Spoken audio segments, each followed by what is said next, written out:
PSSI siap turunkan kekuatan penuh di FIFA ASEAN Cup 2026. Gelombang kedua pemain naturalisasi mulai diproses. Ada dua nama kejutan yang masuk radar era John Hertman. Siapa mereka? Gebrakan besar Garuda benar-benar dimulai. Pergerakan terbaru PSSI dalam mempersiapkan timnas Indonesia menghadapi agenda sepak bola internasional kembali menjadi perhatian besar publik. Setelah melewati berbagai proses pembentukan skuad dalam beberapa periode terakhir, federasi kini disebut ingin mengambil langkah yang lebih serius dengan menyiapkan komposisi terbaik untuk menghadapi persaingan di kawasan Asia Tenggara. Target yang dibangun bukan sekadar tampil kompetitif, tetapi berusaha membawa timnas Indonesia menuju pencapaian tertinggi. Keputusan untuk mengerahkan kekuatan terbaik tentu menjadi sinyal bahwa PSSI tidak ingin memandang turnamen regional sebagai pertandingan biasa. Bagi sepak bola Indonesia, setiap kesempatan tampil di level internasional harus dimanfaatkan untuk membangun mental juara. Karena itu, apabila seluruh pemain utama tersedia, skuad Garuda diharapkan tidak lagi tampil dengan pendekatan coba-coba, melainkan membawa misi yang jelas sejak pertandingan pertama. Ambisi tersebut semakin menarik karena timnas Indonesia saat ini memiliki banyak pemain dengan pengalaman bermain di berbagai kompetisi. Perpaduan antara pemain lokal, pemain yang berkarir di luar negeri, serta pemain keturunan membuat pilihan bagi tim pelatih semakin luas. Tantangannya adalah bagaimana semua potensi tersebut dapat dirangkai menjadi satu kesatuan yang memiliki keseimbangan antara kualitas individu, kekuatan fisik, kedisiplinan taktik, dan kekompakan di ruang ganti. PSSI juga harus memastikan bahwa rencana menurunkan skuad terbaik tidak hanya berhenti pada pernyataan. Komunikasi dengan klub menjadi salah satu pekerjaan penting yang harus dilakukan sejak jauh-jauh hari. Para pemain yang berkarir di luar Indonesia tentu memiliki agenda bersama klub masing-masing. Karena itu, koordinasi mengenai jadwal, kondisi pemain, dan ketersediaan mereka menjadi bagian penting dari strategi federasi. Jika koordinasi tersebut berjalan dengan baik, pelatih akan memiliki waktu yang cukup untuk membangun kerangka permainan. Waktu persiapan sangat menentukan karena sebuah tim nasional tidak memiliki kesempatan berlatih bersama sebanyak klub. Setiap sesi latihan harus dimanfaatkan untuk memperbaiki detail kecil, mulai dari organisasi pertahanan, pola pressing, transisi menyerang, hingga efektivitas penyelesaian akhir. Di tengah persiapan tersebut, perhatian publik juga tertuju pada kabar mengenai proses pemain naturalisasi gelombang berikutnya. Beberapa nama pemain keturunan mulai dikaitkan dengan proyek timnas Indonesia. Situasi ini membuat pembicaraan mengenai masa depan skuad Garuda semakin ramai karena kehadiran pemain baru berpotensi memberikan tambahan pilihan bagi tim pelatih. Nama Laurin Ulrich menjadi salah satu pemain yang ikut disebut dalam pembahasan tersebut. Kabar mengenai kemungkinan dirinya masuk radar PSSI tentu membuat pendukung timnas Indonesia penasaran. Namun, publik tetap perlu memahami bahwa masuk radar atau menjadi bahan pembicaraan belum tentu berarti proses naturalisasi sudah selesai. Setiap tahapan harus dilihat berdasarkan perkembangan resmi dari federasi dan pihak terkait. Selain Laurin, nama Tristan dan Julian Orip juga menjadi bagian dari perbincangan mengenai pemain keturunan yang berpotensi memperkuat timnas Indonesia. Jika proses mereka benar-benar berjalan, kehadiran pemain tambahan tentu akan membuat persaingan internal semakin ketat. Bagi tim nasional, kompetisi mendapatkan tempat di skuad justru dapat menjadi hal positif selama dikelola dengan baik oleh pelatih. Naturalisasi sendiri seharusnya tidak dilakukan hanya karena seorang pemain memiliki keturunan Indonesia. Faktor kebutuhan taktik harus tetap menjadi pertimbangan utama. PSSI dan tim pelatih perlu memastikan bahwa pemain yang diproyeksikan memang memiliki kualitas yang dibutuhkan, memiliki komitmen terhadap timnas Indonesia, serta mampu beradaptasi dengan sistem permainan yang diterapkan. Kedatangan pemain baru juga membutuhkan proses adaptasi. Mereka harus mengenal rekan-rekan setim, memahami instruksi pelatih, serta menyesuaikan diri dengan karakter permainan timnas Indonesia. Karena itu, pemain naturalisasi tidak seharusnya langsung dibebani ekspektasi untuk menjadi penyelamat tim. Mereka perlu diberikan kesempatan untuk berkembang secara bertahap. Menariknya, di tengah pembahasan mengenai pemain naturalisasi, perhatian publik kembali mengarah kepada sektor penyerangan. Lini depan timnas Indonesia selalu menjadi bagian yang mendapatkan sorotan besar. Ketika peluang berhasil diciptakan tetapi penyelesaian akhir belum maksimal, publik biasanya langsung mencari alternatif pemain yang dianggap mampu memberikan ketajaman tambahan. Salah satu nama yang ramai dibicarakan adalah Dean Zandbergen, penyerang keturunan yang dikaitkan dengan darah Indonesia dari Depok. Perkembangan karirnya di kompetisi Belanda membuat namanya kembali diperbincangkan oleh penggemar sepak bola Indonesia. Performanya dinilai menarik karena seorang penyerang membutuhkan konsistensi, bukan hanya kemampuan mencetak gol dalam satu pertandingan. Kabar mengenai penampilan Dean yang semakin tajam tentu menjadi bahan evaluasi menarik bagi siapapun yang bertugas memantau pemain keturunan. Seorang striker yang mampu mencetak gol secara konsisten di kompetisi Eropa tentu memiliki daya tarik tersendiri. Apalagi jika ia mampu menunjukkan kemampuan dalam duel fisik, pergerakan tanpa bola, serta keberanian mengambil keputusan di area pertahanan lawan. Penampilan mencetak 2 gol dalam satu pertandingan atau brace juga menjadi catatan yang dapat meningkatkan perhatian terhadap seorang penyerang. Namun, satu pertandingan tidak boleh menjadi satu-satunya dasar untuk mengambil keputusan. Tim pelatih tetap harus melihat rekam jejak secara menyeluruh, termasuk jumlah menit bermain, konsistensi, kualitas lawan, kontribusi terhadap tim, dan perkembangan performanya dari waktu ke waktu.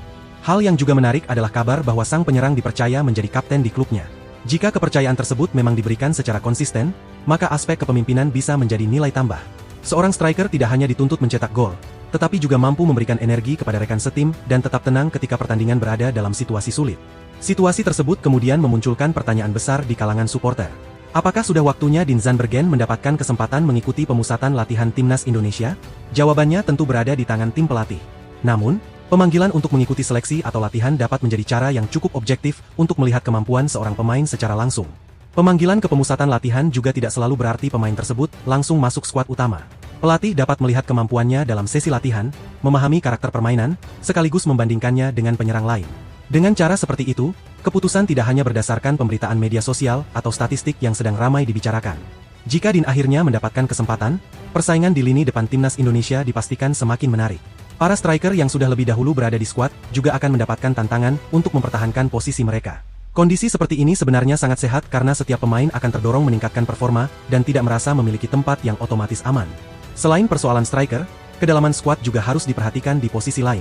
Turnamen yang berlangsung dalam waktu relatif padat membutuhkan rotasi.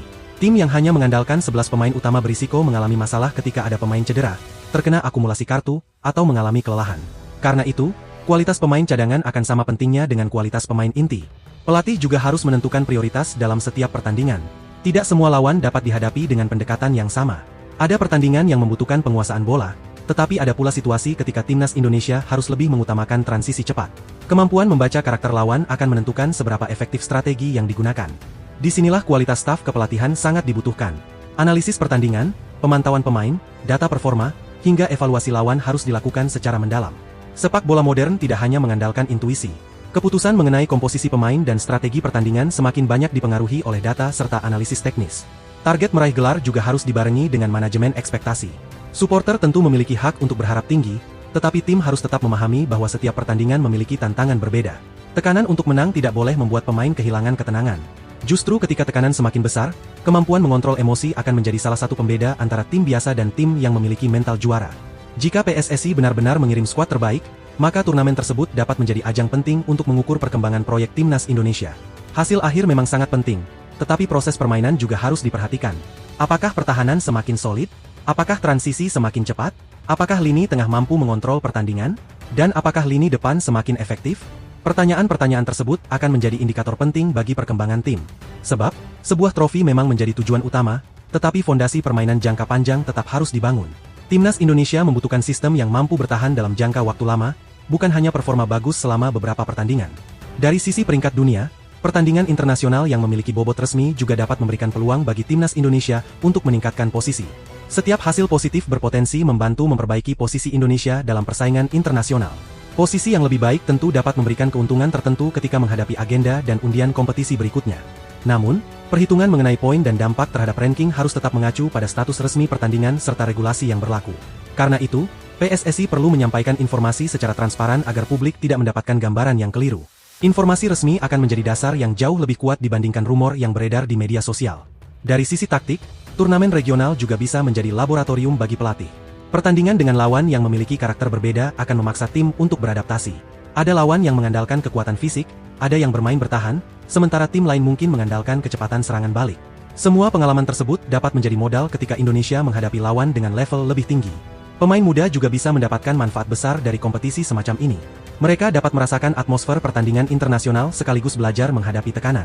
Jika diberi kesempatan secara tepat, pemain muda dapat berkembang menjadi bagian penting dari generasi berikutnya. Regenerasi harus berjalan bersamaan dengan ambisi meraih prestasi. Sementara itu, pemain senior memiliki tanggung jawab untuk menjadi contoh bagi generasi muda. Pengalaman mereka dalam menghadapi tekanan pertandingan dapat membantu menjaga kestabilan tim. Kepemimpinan di lapangan tidak selalu ditunjukkan melalui ban kapten. Sikap ketika tim tertinggal, cara menghadapi keputusan wasit, dan kemampuan menyemangati rekan juga merupakan bagian dari kepemimpinan. Kehadiran pemain keturunan juga harus ditempatkan dalam kerangka tersebut. Mereka bukan pesaing bagi pemain lokal semata, melainkan bagian dari upaya memperbesar pilihan pemain berkualitas. Selama proses seleksi dilakukan secara profesional dan berdasarkan kebutuhan tim, kombinasi berbagai latar belakang pemain justru dapat memperkaya kualitas skuad Garuda. Pada akhirnya, semua kembali kepada keputusan PSSI dan tim pelatih. Apakah mereka benar-benar akan menurunkan kekuatan penuh? Apakah proses pemain naturalisasi berikutnya akan berjalan sesuai harapan? Dan apakah nama seperti Laurin Ulrich, Tristan, Julian Orip, maupun Dean Zandbergen benar-benar akan mendapatkan kesempatan untuk membuktikan diri? Yang jelas, dinamika timnas Indonesia menjelang agenda besar selalu menghadirkan cerita menarik. Dari persiapan skuad, perebutan posisi, pemain keturunan, hingga strategi pelatih, semuanya menjadi bahan pembicaraan yang tidak pernah sepi. Publik tentu berharap setiap keputusan yang diambil benar-benar berorientasi pada peningkatan kualitas timnas Indonesia. Jika targetnya memang membawa pulang trofi, maka seluruh elemen harus memiliki visi yang sama. PSSI harus memberikan dukungan maksimal, tim pelatih harus menyiapkan strategi terbaik, pemain harus menjaga profesionalisme, sementara supporter memberikan dukungan sekaligus kritik yang konstruktif. Tidak ada satu pihak pun yang dapat bekerja sendirian untuk membangun tim juara. Kini pertanyaan besarnya adalah apakah timnas Indonesia mampu mengubah ambisi tersebut menjadi prestasi nyata? Apakah kekuatan penuh benar-benar akan menghasilkan dominasi di kawasan Asia Tenggara? Apakah pemain naturalisasi generasi berikutnya dapat memberikan dampak besar? Dan apakah penyerang keturunan seperti Dean Zandbergen layak mendapatkan kesempatan untuk menunjukkan kemampuannya bersama Garuda? Semua jawaban tersebut baru akan terlihat ketika pertandingan benar-benar dimainkan. Karena pada akhirnya, nama besar, rumor naturalisasi, statistik, maupun prediksi hanya akan menjadi pembuka cerita. Penentu sebenarnya tetap berada di atas lapangan, ketika 11 pemain mengenakan seragam Garuda dan berjuang membawa nama Indonesia. Maka, menarik untuk kita tunggu bagaimana langkah PSSI selanjutnya. Apakah federasi akan benar-benar mengunci target juara dengan skuad terbaik, atau masih melakukan sejumlah eksperimen sebelum turnamen dimulai? Bagaimana menurut kalian mengenai rencana penguatan skuad tersebut, proses pemain keturunan, dan peluang Dean Zandbergen untuk mendapatkan panggilan? Sampaikan analisis, kritik, prediksi, dan pilihan kalian di kolom komentar karena perjalanan Garuda menuju target besarnya tentu akan semakin menarik untuk diikuti.